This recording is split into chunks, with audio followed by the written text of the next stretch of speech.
this guy looks like he would have came to our store, you know? And you know what my mom says? What? Like, because I'm conservative, she's like, oh, don't worry about me. If someone comes up to me with a gun, I'm going to praise the Lord. She said, I'm going to be so happy. I finally get to go to heaven. That was her mentality. She's like, 걱정하지 마. Don't worry about me. I'm like, all right, Ma, all right. You're fine. I was so concerned for her. In 5, 4, 3, 2, 1. What's up, everybody? Welcome to another episode of the Genius Brain Podcast. We have our buddy Ed Park VP. What's up? Here again today. Cheers. Cheers. So we're just going to get right into the subject just because it happened probably the other day. And, usually when these events happen, I get a lot of DMs, right? Right. They're like, hey, can you talk about this? Can you talk about this? Which I do understand. And what I'm talking about right now is the shooting that happened out in Atlanta. Atlanta does have a huge Asian population out there. Yeah. A huge Black and Asian population. If you guys haven't heard about this, you most likely did. It's literally all over the place, right? Right. There was it's a massage parlor, right? Or like a spa, like a day spa. Yeah, it says young spa, yeah, whatever. I don't know if it's a jjimjilbang, but you get your massages there. Mm-hmm. I don't think, it's just, I don't know if it's a masseuse spa or like a nail salon or something like that. It just says spa. And yeah, it's a the spa. Information we have right now. So a man walks in, a white male walks in, and just starts blasting people up. Long story short, you guys could read the articles for yourself, but 8 people were murdered, not including just the workers. There was people who were there for the massage services as well. And there was a few other people that went to the hospital. Pretty fucking crazy. Yeah. In light of everything that's been happening specifically to the Asian American community and everything else. And, I've done quite a few videos on this and I've talked about it a lot. And people ask me to do Instagram videos and shit. But sometimes it's like, how can I convey a lot of these complicated thoughts within a fucking 1-minute window? Yeah. Right. I can't really do it. There's too much to unpack here, right? Mm-hmm. And we've seen this recently too. Before we even get into this article, I did a post about this where everybody knows about this, but they didn't know about the outcome of what happened. There was a man in Oakland, 75-year-old man, that was pushed to the floor. Right. From behind. And if you guys have been in the Bay Area or San Francisco or Oakland, it's a very hilly area. He was pushed down at a slant and then he fell, hit his head, and he actually died 2 days later. Right. And it was from this man who killed him. He was, number one, known for attacking people. Yeah. He is it's been reported multiple times that he's been attacking elderly Asian people, and the law enforcement didn't do anything about it. Right. Now this man had to die for it, right? The reason why I posted it on Instagram and the reason why I was like so fucking mad was, number one, 75-year-old man went out his whole life to die like that. Yeah. Like a fucking stray dog in the streets. Fucking terrible. Second problem that I had with that, I was trying to find a photo of him and it was the hardest thing to find, except for this one blurry ass photo of this man. Articles or whatever. There was hardly anything and it was only located in the Bay Area, but I couldn't find a decent photo of this dude. Mm-hmm. And I'm like, why the fuck is it that I can't find a photo of this guy? Because I was trying to post it on a story. Yeah. So I had to take a screen cap from ABC from the article that they had of a video that had a description of who he was at the bottom. Yeah. And it was representative of like how, number one, there's a couple of things that are happening, right? Number one, I feel that Asian people are a very small subset of this country's population. Right. 5.6%. Right. So no matter how many times we speak up, how many times we say something, we don't have a large enough voice for it to kind of reach a lot of people, because I guarantee you 5.6%, only about maybe 1%, maybe even 0.5% are really talking about this, right? So that's already an issue in and of itself, right? Right. Number two, it kind of goes to the fact that where we had this conversation where sometimes when we talk about Asian subjects, it's not really taken very seriously. Even if we're like killed in the middle of the street, it's just kind of like, oh, a lot of people have been saying stuff like, oh, well, other people have problems too. It's like, well, right. What does that have to do with this person that was just murdered in the middle of the street, And you're telling us to, like, invalidating how we feel about it. Like, hey, other people get hurt too. It's like, no shit. And we're out here telling you that we're hurt. you know? 'Cause And when it we- feels like, well, don't be. Yeah, it does really feel like that, right? Yeah. Like I have an issue with. It's something that I've always mentioned before, right? It's where people enjoy the act of activism. They enjoy being involved in it, but they're not really active in their activism, right? Because as of right now, we understand why a lot of people did BLM. Because if they didn't, they felt that they were going to get persecuted, they were going to be called a racist, or they got brownie points for it. Yeah. Well, you're not going to get brownie points for Asian people suffering. So, it took this incident for there to be a mass murder of 8 people. I'm sorry that the one person dying out in the middle of the street, I'm sorry that wasn't enough. Or the multiple times that a 75 or 80-year-old person was attacked in the middle of the street. They had oil splattered on them. They were burned. Right. They were slashed in the face with knives. They were pushed down in the middle of the streets and murdered. That wasn't enough. But it took a fucking mass shooting. And then people are like, hey, maybe we should take this seriously. It's like, fuck, man. It's not like we saw that news. We saw that shit happening. I saw that happening in my life personally. Shared those stories at my store, and I got to my store when Trump was inaugurated, Oh, wow. Yeah. And in my point of view, my subjective bubble from where I was, everyone treated me like shit because they felt empowered by this guy, the president, Trump at the time. Like I hate being that guy of taking it there, but I grew up in the area too. And between the 4 years I lived there and moved out and went back, there was this empowerment, right? This empowerment where they felt like they are allowed to say this to us. Like I've always thought it, but now that he said it, well, I can say it. Yeah. I had a fucking 60-plus-year-old woman tell me to get out of this country because Trump's going to kick me out, Yeah. It's like, weren't you alive during, like, I don't know, the civil rights movement? Why are you, how can you be saying this? I saw it coming. I mean, it was happening to me. And I had this thought that if I, hung out in Seattle and Federal Way with all the other Koreans and Asians in Tacoma, people will leave me alone kind of thing. But what I realized was that the Asian community I was hanging out with had no clue what these attacks were about. Yeah. At the time they were happening to me. So even if I said they called me a gook or a chink, they have no idea what to do with it. Thank God I'm not dead. Yeah. But I was getting assaulted. Shit was vandalized, all these things. And I see now people not knowing what to do, but trying to do something, right? And they only know the surface level of what to do. And that's what you're saying, this social activism, right? Like you get that brownie because it's in your story. You mentioned it once kind of thing. But I think it does tie into what people don't know what to do. So they DM you and they send you the articles and they say, you speak for us, because what do they want? I think they wanted you to just get fucking angry on camera. Yeah. And scream at this incel, you know? Like, what's the point? What is that going to do? Like, I'll speak when I feel it. And then if I do it 3 or 4 times and it doesn't get through, then I have to do a different approach, right? Because doing the same thing over and over and expecting a different result is the definition of insanity.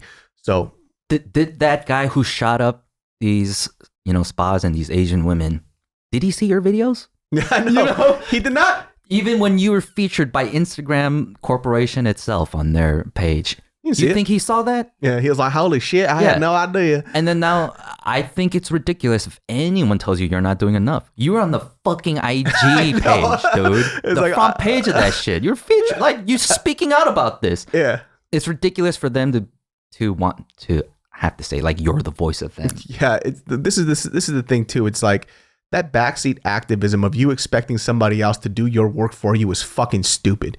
Like, you have to understand something, dude. The biggest way to create impact is by numbers.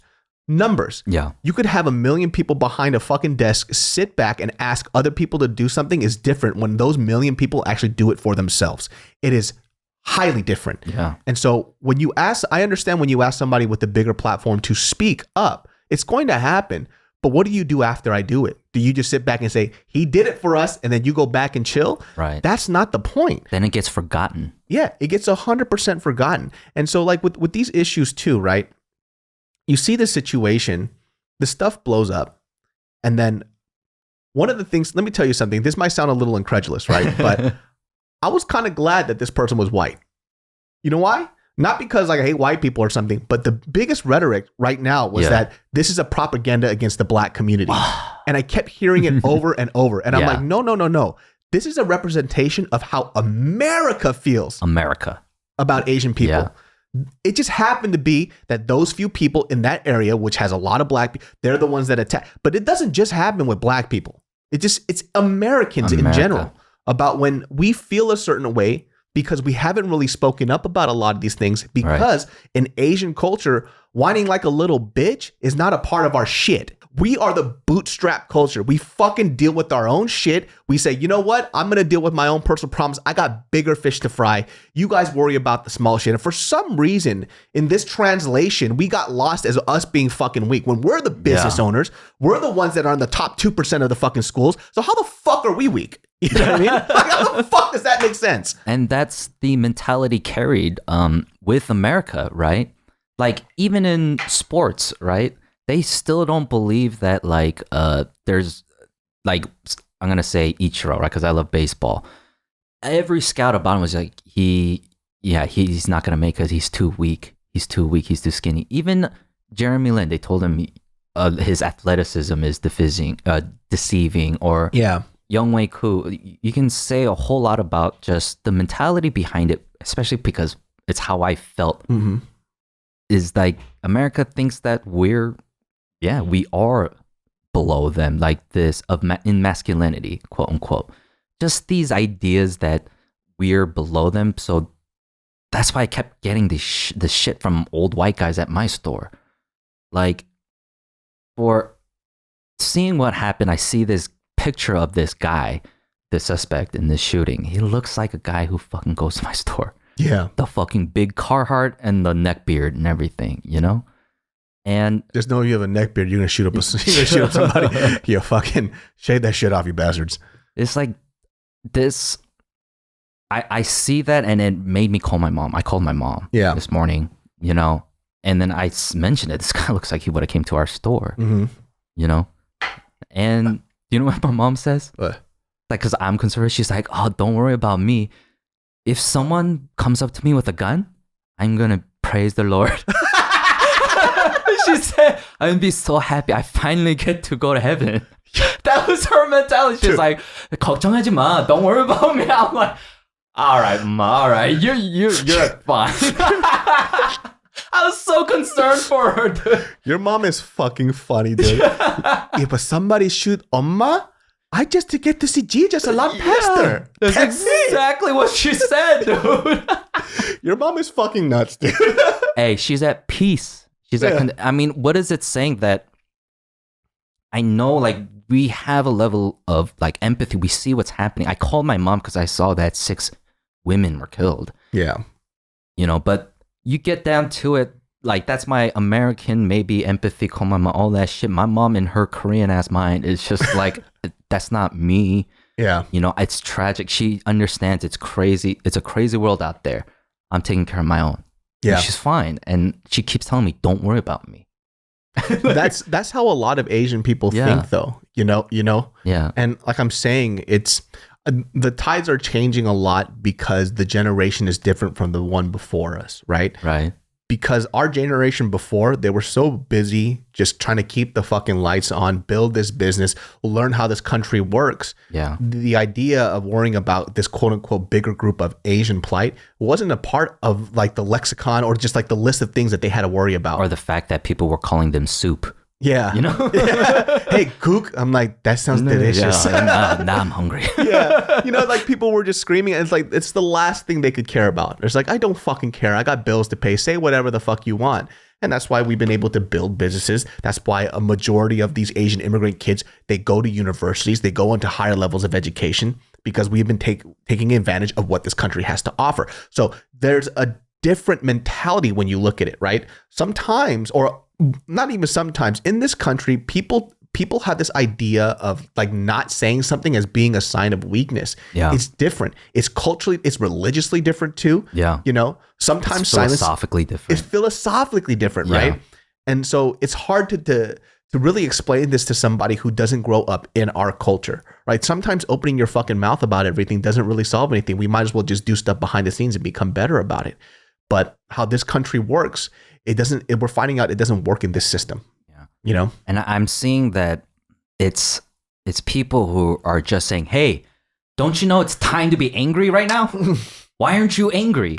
And maybe my fucking adrenaline is spent. Yeah. Maybe I have seen it so much in my own personal life.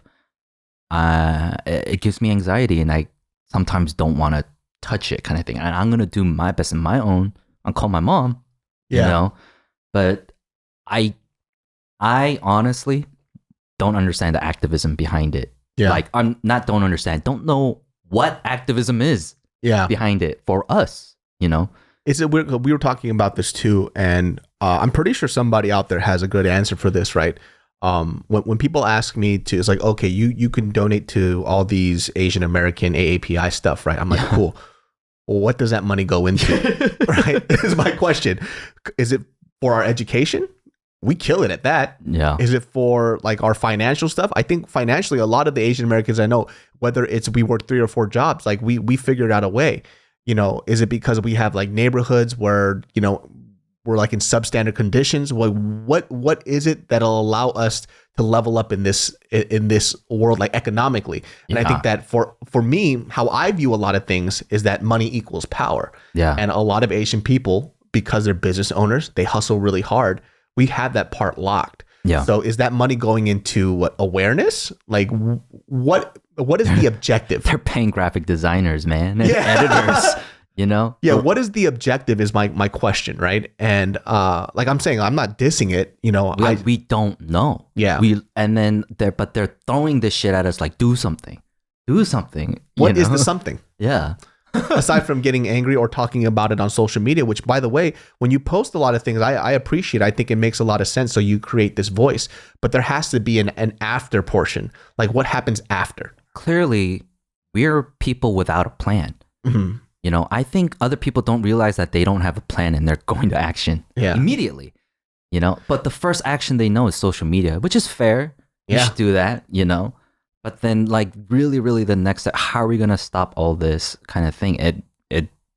Who has that answer? Yeah, I think it's just going to take some time because like I said before, our previous generation we were so silent because we have so much other stuff to deal with. Yeah. So now it's like we're at the cusp and we're at the beginning of something of a new movement.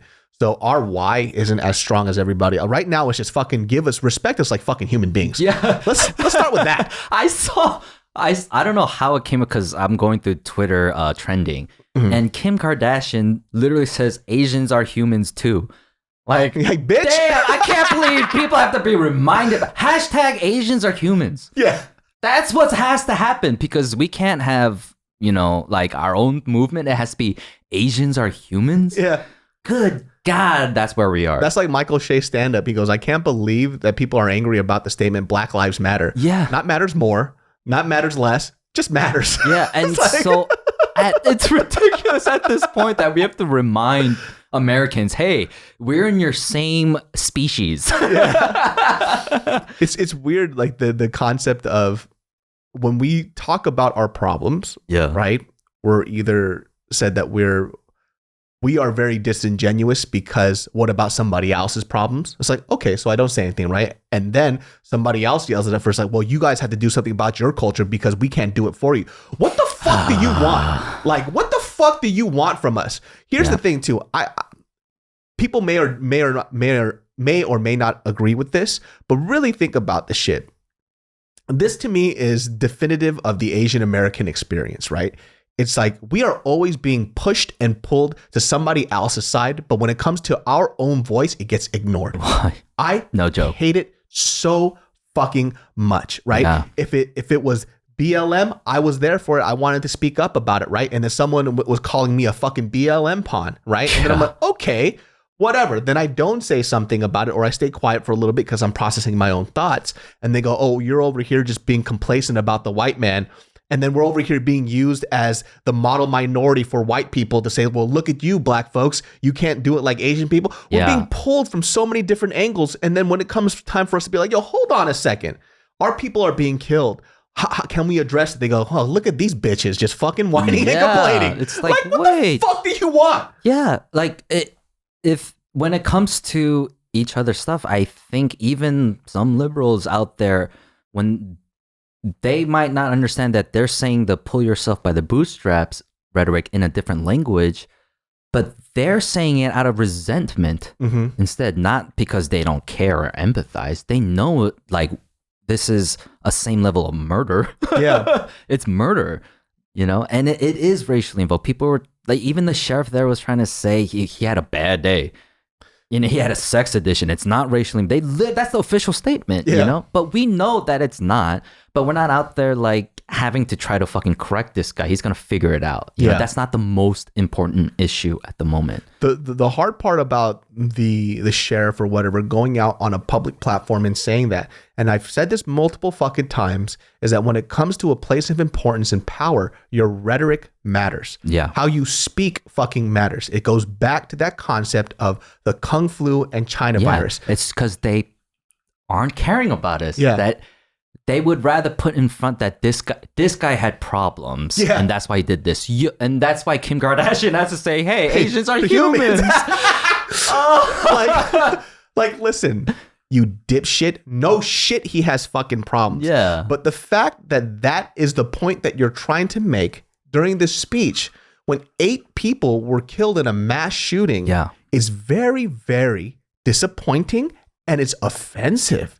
Like, why do people not understand? Like, I understand when you're in a group of people and friends, you could say that to your little fucking group and maybe they'll understand where you're coming from, right? Right. But you are in a position of power. You are on a public platform. And the point that you wanted to make was that, hey, y'all, I was having a bad day. Man, this kid masturbates too much. Yeah. And that's why he had to kill some fucking gooks. Yeah. Like chanks. It's their fault. You know, like, I understand too, let me just play the other side. He was kind of quoting the reason that he gave to the cops. Because the mass shooter said so. Yeah. Maybe he was just quoting what he said. Yeah. Having said that and giving him the benefit of the doubt of that, you're still at a public platform where you should be smarter about the shit that you fucking say. People just died. Yeah. You're just like, it's like when somebody passes away, right? Let's say I'm at your mother's funeral.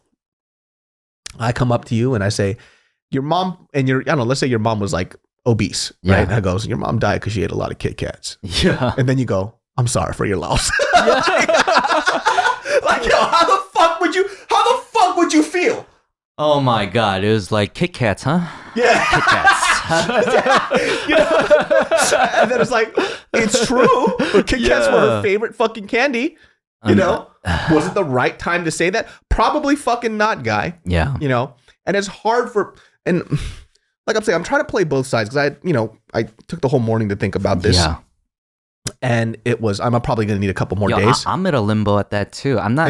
It's not about the both sides. Like, there's all these thoughts out there and we're trying to bring these spider webs together, right? It's like, we don't know yet and we're not going to act like we do. Yeah. The day it happens. Right? Yeah. It's hard to process it because, you know, this guy said that, I shot it. He was actually going to go out and do a few more shootings if he wasn't caught, right?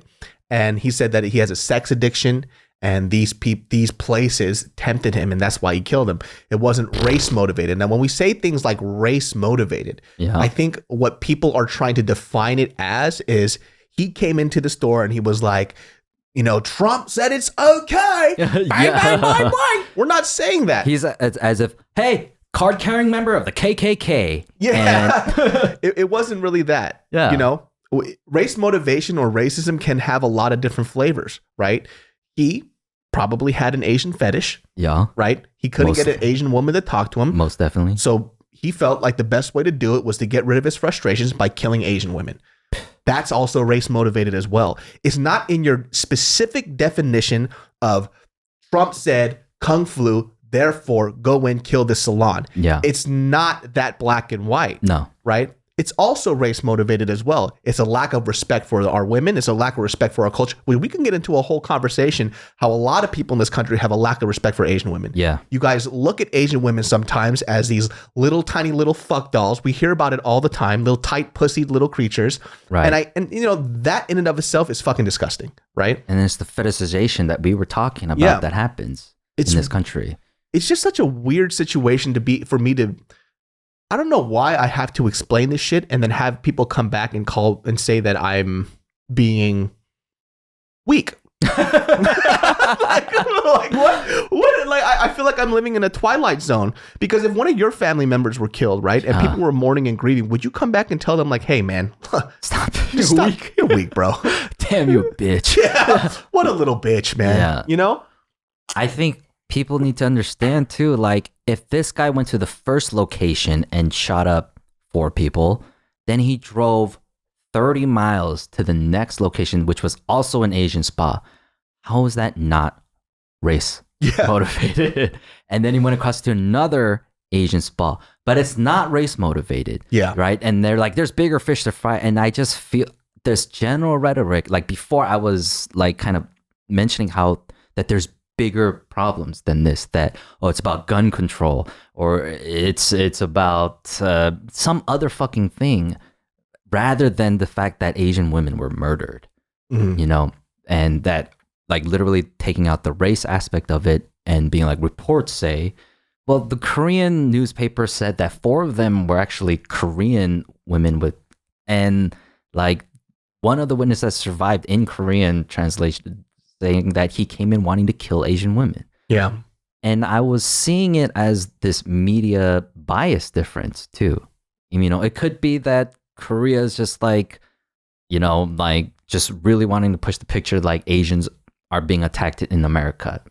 All right, they do that. You know, and American media trying to be like, this isn't a problem. It wasn't race motivated or whatever. How does that affect any of us right now? What control do we have between these two bits of information, right? Besides the way it affects the way you malfunction with your anger, you know, with your hate, your resentment because of the past and how things keep coming up because no one's talking about it. Like a lot of the behavioral health therapy that I have to take in is to just be like, what's in my control? What can I actually do? Yeah. What can I actually do outside of getting angry? Yeah. And even for this guy too, it's just the concept of he was having a bad day. Bitch, I had a bad day yesterday. I didn't go shoot up a fucking salon. Anyway, I've had so many bad days. Yeah. You know what I'm saying? Like, what the fuck kind of reasoning is that? I had a bad day. You know what I did? I ate some food. and you know what? Like a personal trainer might say, he might give you some shit for that. You wouldn't be like, you know what? You had a bad day. A man who's supposed to enforce the fucking law, the sheriff, is saying he had a bad day. Look at the way we see it in our shoes. You don't give a fuck. Yeah. Do you? he doesn't care. Yeah. And so we get that. We get it. But we're not like gonna spend the entire hour being angry at this one guy that we don't know or have any connection to. It's kind of like the level of reaction was shocking for me. Yeah. You know? It like you could tell it's like, oh, this is a travesty, not like I can't believe this happened. It's more like, oh shit, I can't. Some people died, and that's what it felt like. It was very disheartening, and I'm like, we're not talking about somebody who came in and shot a single human being, which is terrible in and of itself. Yeah, fucking 8 people died, man. 8 people. That is a mass shooting. I don't know if it's because people are desensitized to this shit now, or because I understand too. Like it's gotten to that point where, you know, we talk about 9/11. Yeah. I can remember 9/11 like it was yesterday. Yeah. I can remember those Twin Towers on this. I was in a portable, the portables, right? So there was like those, the portable classrooms. We walked up the ramp, sat down. Mr. Tabares was like, hey kids, sit down. We're going to have to watch this. Came in and we saw this clip of a plane flying into a building, exploding. The whole room was dead silent. Right. The lights were off because he had it on the TV. And we all just sat there with our mouth open, like it looked like Independence Day. Yeah, like it's like it felt like our whole world was crashing down. Yeah, and then we have situations where the Las Vegas shooting happening not too long ago, where a man was sniping people from a fucking roof, and then people don't even remember that shit. They talk about it like it just happened, like it never happened at all. Yeah. Like, are we getting desensitized to these like acts of violence? Are we getting desensitized to all this terrible shit that's happening now? Like, what has media done to our hearts? I feel like it's calloused us.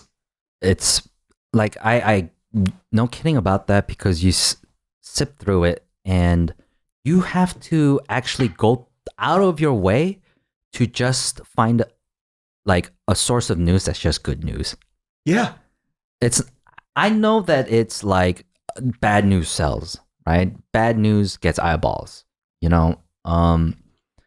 And that's where like people are getting desensitized, because the news has just told us there's nothing good going on. Yeah. Like, this whole world is terrible. Yeah. And it makes me not want to see things sometimes. You know, that's why sometimes I live in my own bubble.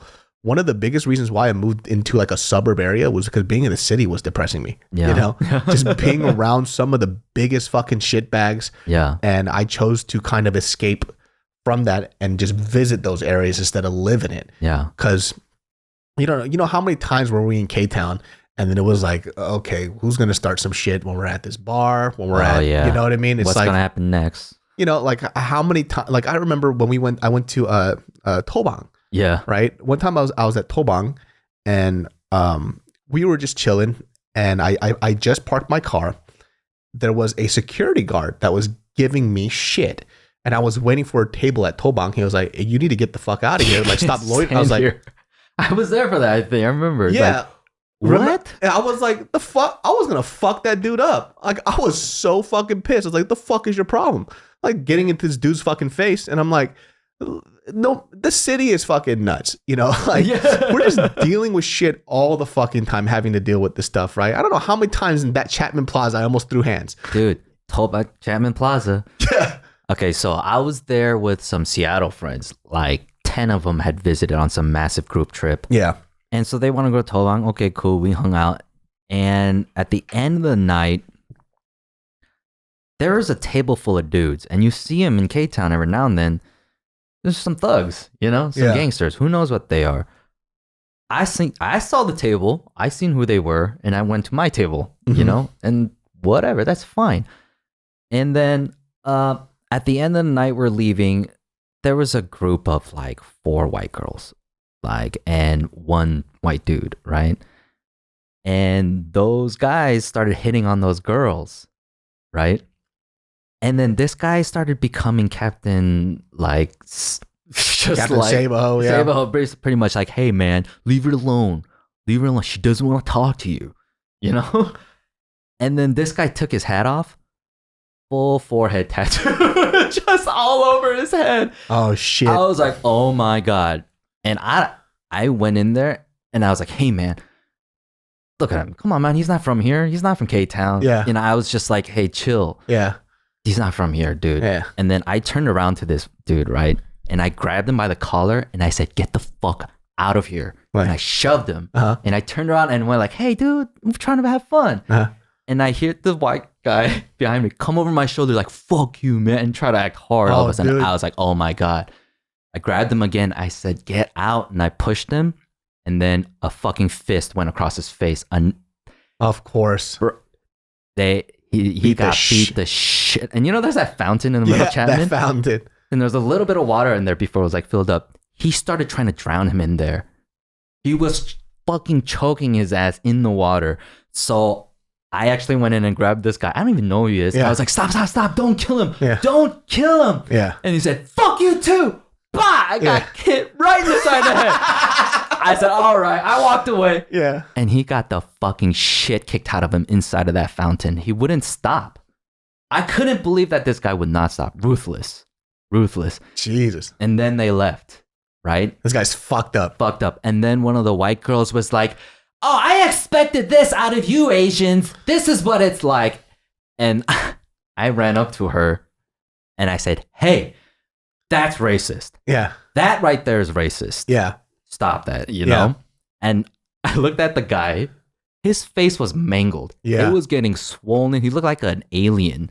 What the fuck did he think he was going to do? It's like, bro. Exactly. Are you out of your mind? I said, I told you to get out of here, didn't I? I said, get out of here. And it's in the mangled face. He goes, yeah, you told me.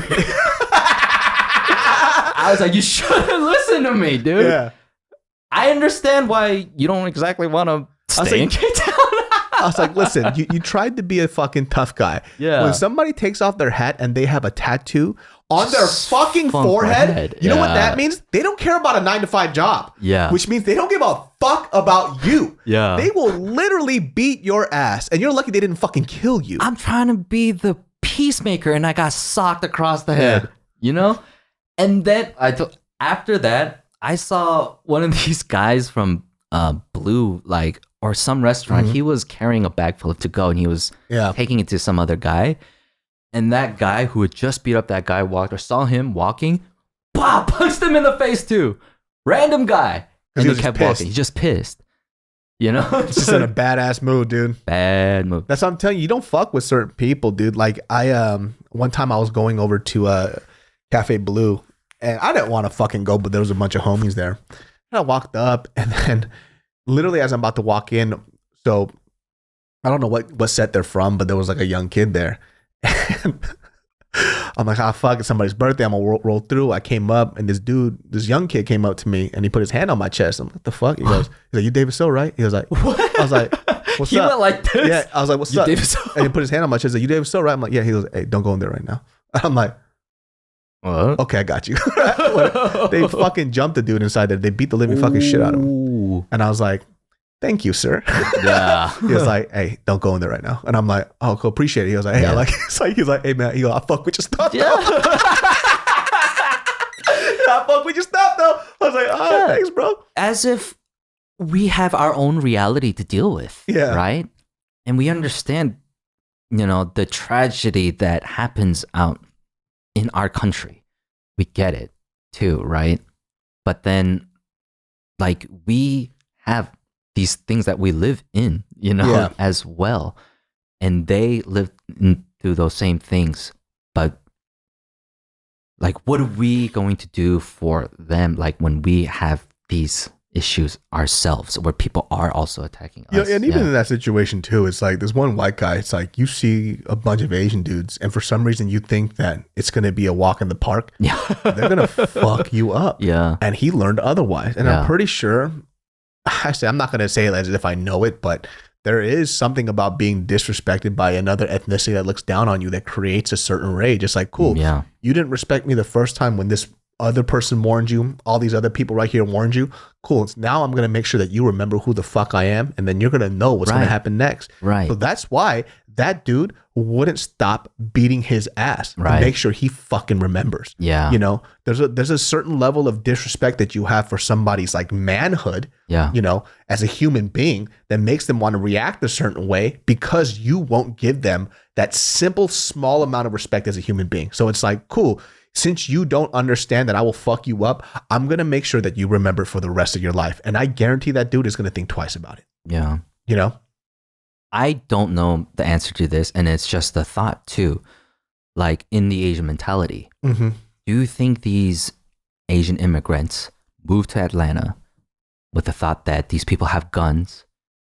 There's no guns out in Asia or whatever. And then they move out there fully taking the risk that someone will shoot me.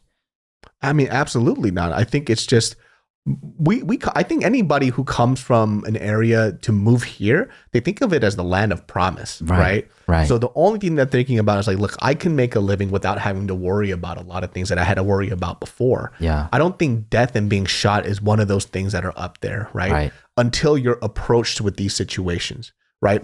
Like, my dad was also kind of like your mom too. My dad is a pastor. So, for some reason, our store has never been robbed at gunpoint. I think it's also because we're respected in that community. Yeah. Like, we treat everybody with respect. Yeah. The people who get disrespect in our store are people who are pieces of shit anyways. Yeah. And they don't fucking matter.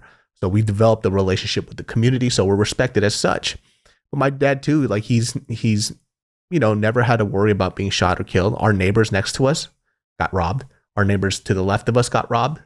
Stores down across from us got robbed too, but we never did. Yeah. But that's our reality. Yeah. The people next to us were also Korean. Yeah. They got robbed 2 or 3 times before they finally moved. Right. So there is this idea of we just kind of come here to work on ourselves.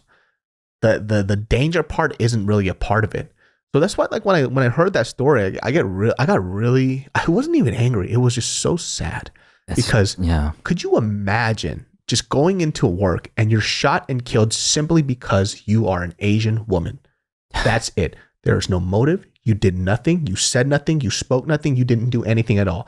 You woke up every day to make a living for your family or yourself, and that's all the motive he needed to kill you. That's it. And the tragedy, like I said, going back to that fuckface sheriff saying he had a sex addiction, and people now thinking that these women were fucking happy ending women, and totally throwing them like as if like that's why it's not like they deserve to die for that. Yeah, you know, and even if they were, like it was like they weren't under the radar as a suspicious area where they would do certain things like that. Or it was like something like that written. How is it that like it's so normal for us to just get full body massages? God damn it! Yeah, I have a membership in K-Town to fucking go every week to get a full body massage. We need it. We are high stress people. Yeah, our muscles are tight. Yeah, but then but in America, it's upsetting. Yeah, that you think it's a hand job place. Yeah, you know, and is that why they deserve to die? What's the point of that? Because of his sex addiction, and like, as far as all reports go, that it was a legit place. You know, and that's what's more upsetting is that like this is like deep tissue massage is part of our culture, yet you know you guys sexualized it, and that's the reason why he killed them. Yeah, that's where of course, we're upset. You know, but what do you do beyond that? Except like stop fucking thinking that way. And how are you going to do that? Yeah, yeah. Like all this money that raising awareness, like then okay, we should hire graphic designers and filmmakers to make commercials to tell white people to stop fetishizing us. You know what's crazy? It's I know a lot of people right now that they want to have a different message from a lot of these the Asian people that I grew up with are a little sketchy. Yeah. So the rhetoric of their conversation is, I'm just gonna start shooting people. Like it's getting to that point. Yeah. You know, it's getting to that point where they're like, okay, cool. Since you think that we're a bunch of bitches, the next time I see somebody approach me, I'm just gonna blast you. And that's just how it is. You know, we can go back to the LA riots. And a lot of people thought that these Korean Americans were very passive human beings, but they also forgot that these people who were there at the Korean riots, they also went through the Korean War. Yeah. They went through dictatorship and murder by the government.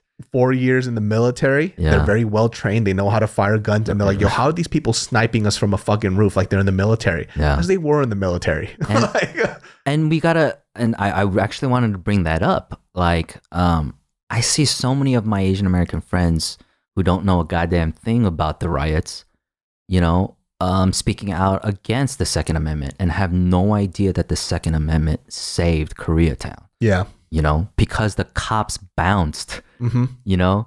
It was too much for them. And we used the Second Amendment to our best ability, and K-Town still stands today. Yeah. You know, and for me, that I understand why like it's important, like, and why you shouldn't abolish it. But then we all think in this binary nature that it's on or off. No guns, yes guns. Abortion, no abortion. Everything binary, plus, minus, on, off. Yeah. Rather than the nuance of just how difficult everything is and accepting that it is like difficult. Yeah. That's such a good way to put it too. It's that black and white thing that we always talk about. Right. It's if we get rid of guns, nobody is going to die. That's how binary people think. And it's never like that. And you can't keep comparing America's situation with firearms with everybody else. You have to look at the history of this country and how this country was built. Right? Yeah. There is a general fear of tyranny here in this country, which is why that First Amendment is here. In case the government tries to fuck us over, guess what? We can be our own militia. I'm like, well, that's fucking dumb. That's stupid. However, this country is very large. It's very vast. there's absolutely no way that people can expect the law enforcement to protect them when they need them to be there. And anything could just fucking go down like the riots. And Exactly. there's nothing out to protect you but yourself. Yeah. Like, this is why we have this mentality that we know we're out here on our own and no one's going to help us. That's the thing. It's like, imagine, like I thought about this when I was, when I do college shows, and let's say I'm flying out to like North Carolina, South Carolina, right? I'm talking about there's a house and then the next house is 3 miles next to you. What the fuck is a cop going to come here? Yeah. You know what I mean? What, you'd be there in a day? Yeah. My firelight? Like, what the fuck is going to happen? No, I'm going to protect myself. Yeah. I'm not saying that I want to use this thing, but in case something does happen, I'd rather be the person alive dealing with the court proceedings than rather being the person that's dead. No doubt. Yeah, That's true. Like I have a general fear of guns. Yeah. But I don't ever want somebody to take away my right to have mine. Oh, dude, I've been to the shooting range. I shot guns, and that's specifically the reason why I don't like it. Because I fired one, and I saw the immense power in it and what it does to people. It's made to kill people, not animals, people. And I kind of had that existentialness in that holding that much power in my hand. And you can call me a bitch or whatever, but like, I didn't want that in my hands. I did not, It would be hard. It's hard to live with that idea, that you could take somebody's life in an instant, the first time I ever legally shot a gun, like I shot guns. You had to put it the first time I legally did it. Yeah, like I shot like a homie's handgun, like out, in the back of his house and shit. We're just shooting shit. Yeah, just doing stupid shit, right? And there would be this field. Well, in Sacramento, it's like a plaza now, but there was like this field. There's like this tree, and we would just like they would just shoot it, right, just for fun, just some ghetto like farm boy shit. And I remember I hadn't shot a gun since I was like 16. Right. It's been a long time. This was when I was maybe 26, 27. Right. So Bart calls me up, right? And this is when we used to play basketball all the time, right? He's like, hey, you trying to shoot this weekend? And I'm like, yeah, shit, I'm down. Yeah. So I get my basketball shoes on. I get my basketball shorts on. I get my ball ready. I'm ready. And he sends me a location, right? And I'm driving, and I'm like, this is the farthest basketball court I've ever been to in my life. I was like, did he rent out an estate or something? Wow. Because literally the shooting range is like in a dirt mountainside. Yeah. So all I see is like cacti, shrubs, and I'm going up this mountainside, and I'm like, this is a very odd basketball court. Wow. I'm driving, and I show up, and it says shooting range, and I connect it. I was like, oh, you're trying to shoot. And everyone was wearing like cargo pants, tactical gear, boots. And I look at Bart. I was like, bro, I thought we were playing ball, dude. He's like, why would you think that? I was like, dude, when have I ever shot fucking guns with you? Yeah, you said shooting. Yeah. I was like, hey, you trying to shoot this weekend? And I'm like, yeah, I'm down. I thought you meant shoot hoops, bro. Like, I had no fucking idea. I was like, and I looked at him, I'm like, you have never asked me to shoot a gun before. I did. How the fuck was I look like a dumbass, dude. I got the fucking armband going and everything. I'm like, oh my God. Basketball shorts. Yeah, I was like, you got your flip-flops and your bowling shoes ready to go to Denny's or some shit afterwards. Yeah, I was like, fuck, man. But that's when Bart and Joe actually taught me how to use a gun properly. Right. Trigger safety, how to put in a mag, how to, check to see if a bullet is in, see if it's safe, point up and down. Once I had that locked, it allowed me to feel a little safer around the firearm. Yeah. However, there wasn't a moment that didn't leave my mind where I was like, one of these guys can turn around and just shoot me in the fucking head. Yeah. Yeah. But then Bart was telling me, I was like, well, if somebody tries to shoot you, literally there's like 12 people that'll blast that motherfucker. Right. But if that guy's on a suicide mission, he's not going to fucking care. Yeah. So that scared me. It literally scared me to be at a firing range with other people.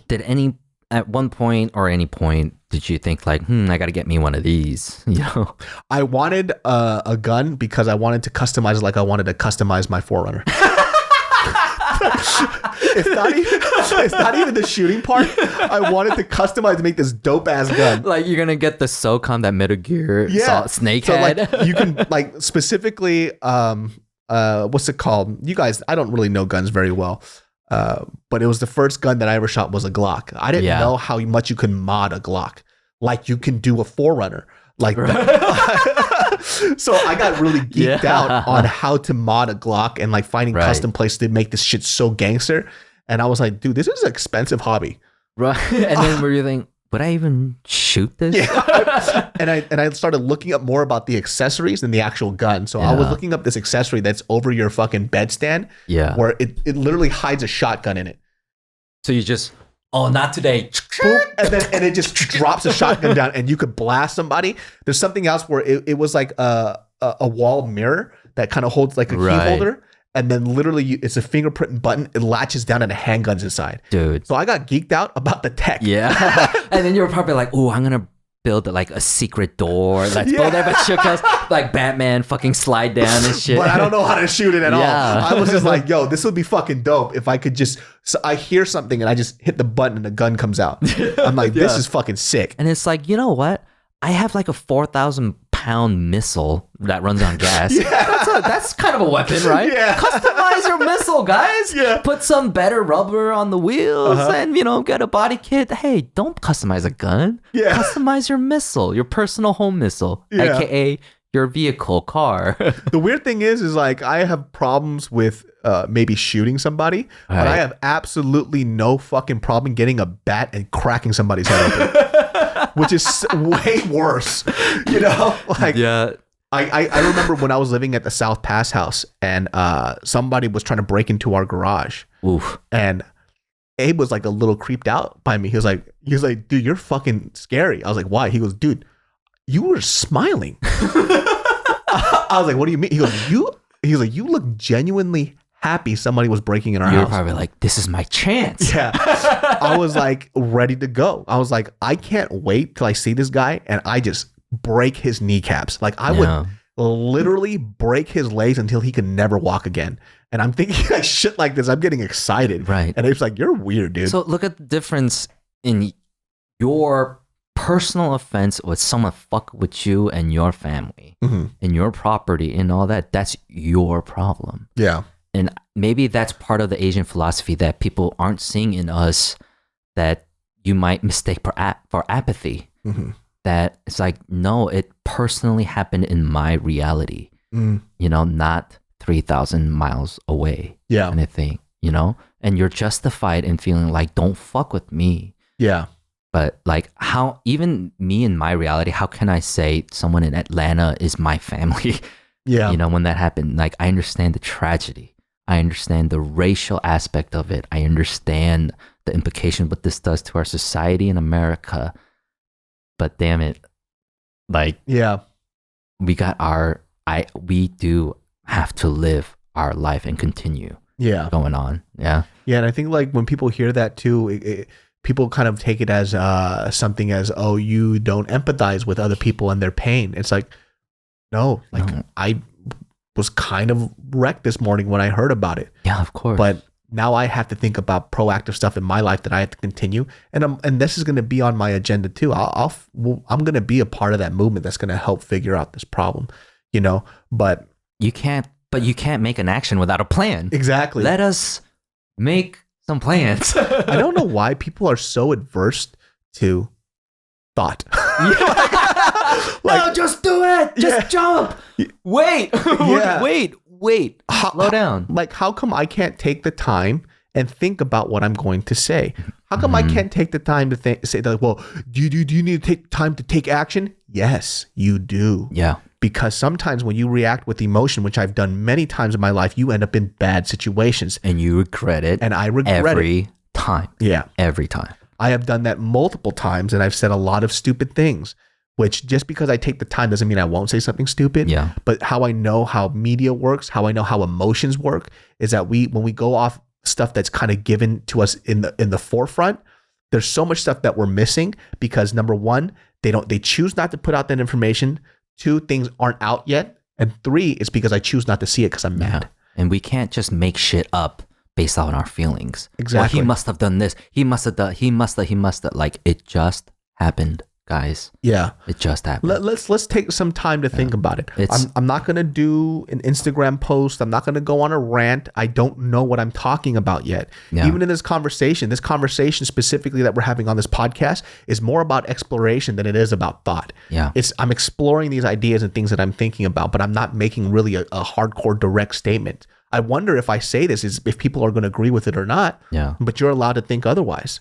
The reality of, the tragedy is that, look, the vast majority of Americans have no idea about Asian American hate. Yeah. Right? They don't understand it at all. And the tragedy is that Asians are people too. Yeah, Asians are human.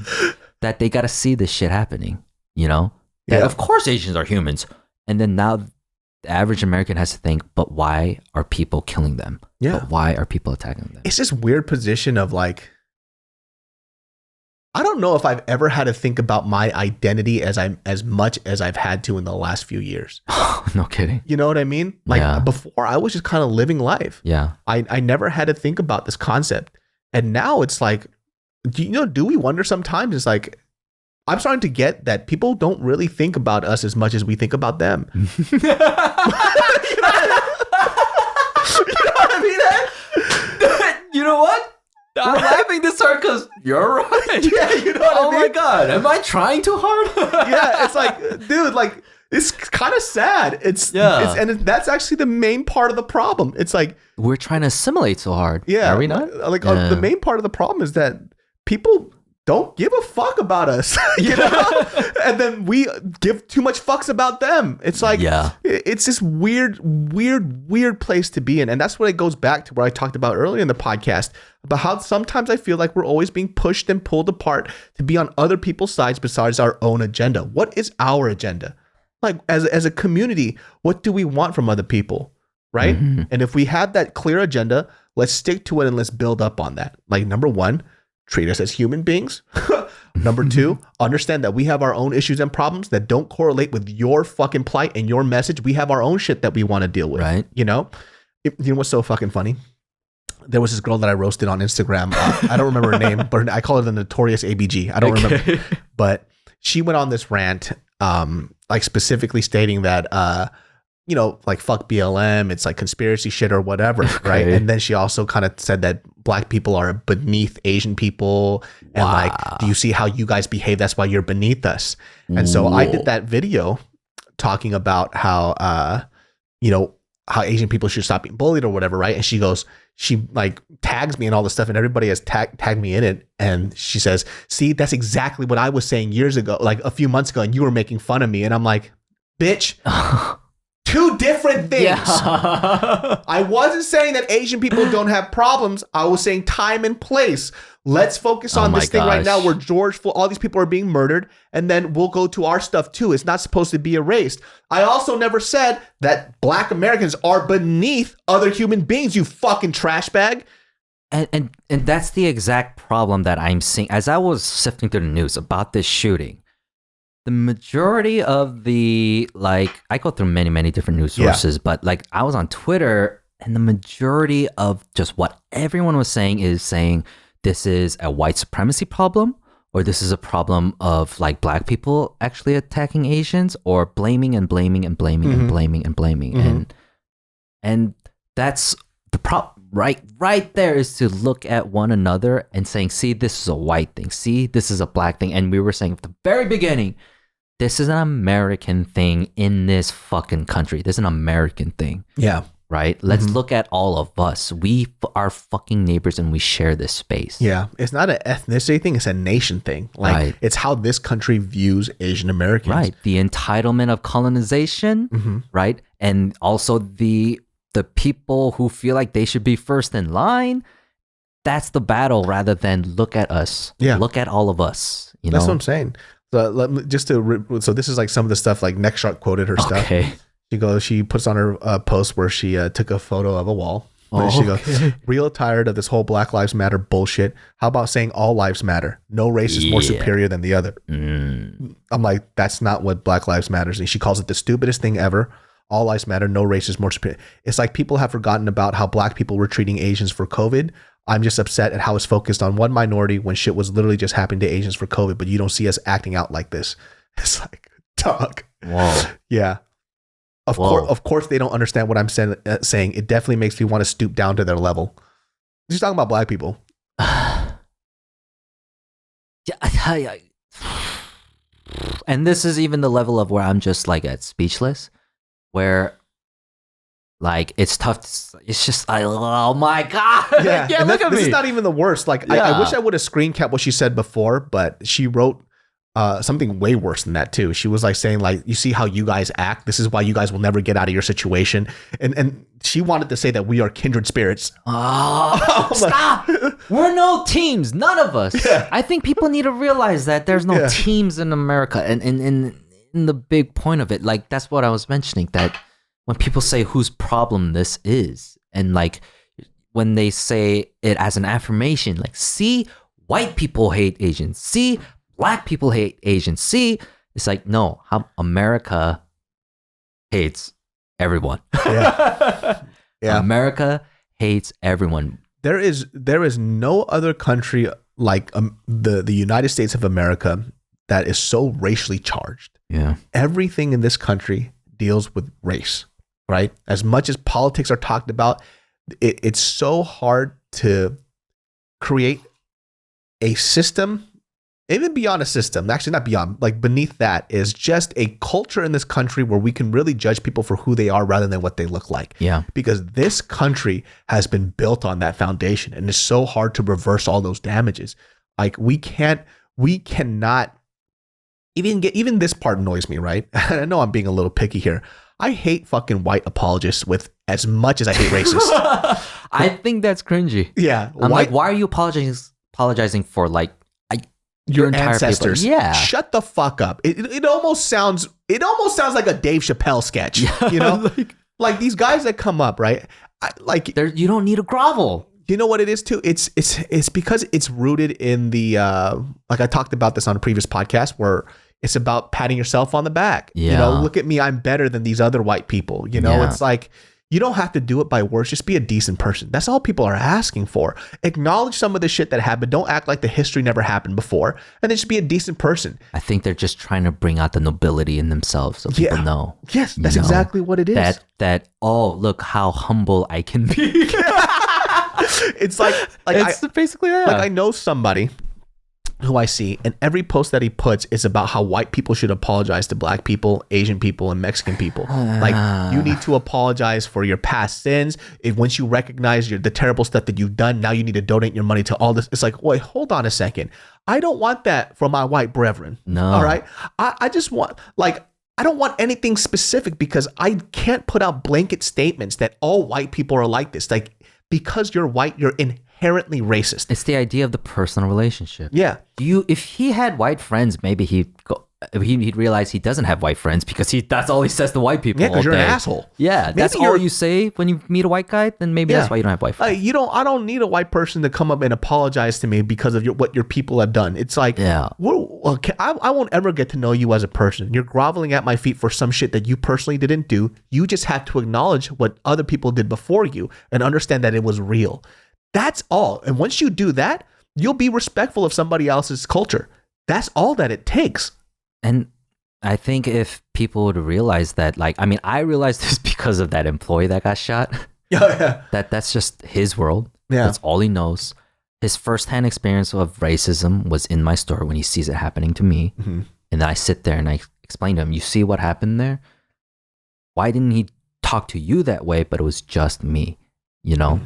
Like, he had no problem with you at all, but you work here, you know? And this was happening while you were around, but when I showed up, it was a problem. Yeah. You know? And he started to learn these things. He was never exposed to it, you know? Like, you have to understand the majority of America, you know, are just getting it through TV and it's being spoon-fed and shoved down their throats. They don't know. They don't know. Personal relationships matter. Yeah. Like, living in these communities that you're talking so much shit about fucking matters, right?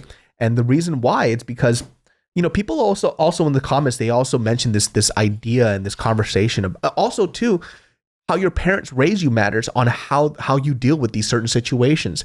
I know people who also grew up in a black beauty supply store, and how they speak about the black community is way different than how I speak about it, right? Because of how my parents spoke about the black community. Yeah. So they spoke about it as if they're people. Yeah. So their money is just as good as anyone else. That's what my mom says about the methods. Yeah. That nickel bag of they just dump it, that's money. Count it. People are people. People are people. It's money. My parents always did a good job in letting me know, it's like, hey, a majority of the people that come into this store are going to be good people, but we don't know who those people are. So at the end of the day, we're going to watch them, but at the same time, know that about 2% of the people are going to be really bad to you. Yeah. But that's just them. We have great customers here. We have great relationships. This is why we've been allowed to stay in this neighborhood without a majority of us having problems, because we're a staple here, Man, dude, I got to then tell you about the story of another person who has a store out in the middle of nowhere. Whenever I talk to them, they literally fucking hate white people. Straight up. Oh, white people. White. And like when they say white, it's like white. Yeah. Like that. And they literally hate them. And one of the things that I had to go, look, I've been attacked by many white people, okay? Yeah. Because I was in the middle of nowhere where there's a lot of white people. Part of the therapy I had to talk to, I went straight to my therapist and said, I don't want to hate white people. Because I realized that the majority of this country is white, right? I can realize that shit in me if I start generalizing my entire neighborhood, and the 300 customers I see a day, 2 of them are racist, right? Am I gonna say 298 people, like, fuck them all? Yeah, that's what I'm saying. Yeah, I think people need to realize it when you say 5% of us are Asian, like, however fucking crazy amount is white, and literally, like, then break it down towards people who actually hate you. See, that's the hard part, right? Because when I was reading these comments from these Asian kids, right, who they are also inherently racist too, and they don't even know, they go, see, so do you still believe in BLM when you see these, when I see this when I saw this, this one black individual, when I've dealt with black, my best friend is black. Yeah. Am I supposed to ignore all this great stuff? Am I supposed to ignore the text messages that I've gotten from my black friends saying, hey, yo, I've heard about the stuff, like, yo, we support you, am I supposed to ignore that just because I saw this one article? I'm going to take that situation seriously, but I'm not going to judge a whole group of people by this individual's actions, right? Because what's your best friend doing? His own thing. Exactly. His own thing. And then you start going to him about your, like, Asian problems against like whatever community or whatever, or like the fact that you share personal relationship and life together, and the things that you're allowed to share. And I don't want to have, like, my white friends, like, come up and, just always feel like they're on thin ice. It's like, man, dude, like, I hate this shit, man. That's the worst. Yeah. I hate going into a conversation, like, in a liberal art room and the white people are like, I don't know if I'm allowed to say this. Yeah. Or they start apologizing before they say something. I really want the freedom for them to just speak as well. I had a homie who, recently we were eating, and at this Asian restaurant outdoors, they give you a fork or they give you chopsticks. You could tell this motherfucker has been wrecked by a lot of this, like, just being sensitive about, like, Asian rhetoric. Yeah. And this fool was like, hey man, pause, I'm probably gonna use a fork. And I'm like, why the fuck are you apologizing? And I looked at him, I was like, bro, if you picked up those chopsticks and you couldn't use it, I would have laughed at you for a fucking hour. Yeah. Use the fucking fork. Yeah. And he was like, what are you using? I'm like, why does it matter? Yeah. Are we doing the same action of, putting some sustenance into our bodies for energy? Do we have to step out of the box? Use your fucking feet for all I care. Just fucking eat your food, dude. Like, you act, here's the thing too. It's like this, like, do you act like when you walk into an Asian restaurant, if you don't use a chopstick, like, our ancestors are going to come out from the grave? Yeah, 이놈 새끼. 이런 돌아가 병신 같은 새끼가. Like, is that going to happen? It's not going to happen. Yeah. Use your fucking fork. Stop struggling. Like, I see sometimes these, like, white people, they're trying to eat, like, rice with chopsticks. I'm like, bro, that's just hard. Yeah. You know, don't torture yourself. You're not even enjoying the food that's good enough for you. It's like the food's cold now because you can't eat your rice. Just fucking eat that shit, bitch. Yeah, just put it in. Well, guys, that wraps up this episode of the Genius Brain Podcast. I hope you enjoyed that conversation. Leave in your comments below if you guys disagree or agree. You can catch us every Thursday and Sundays. You could catch Ed at EdParkVP on Instagram. He has his own podcast where you could hear his own personal stories. Bible study at Momo. Bible study at Momo. Check that out, and we'll see you all next time. Peace.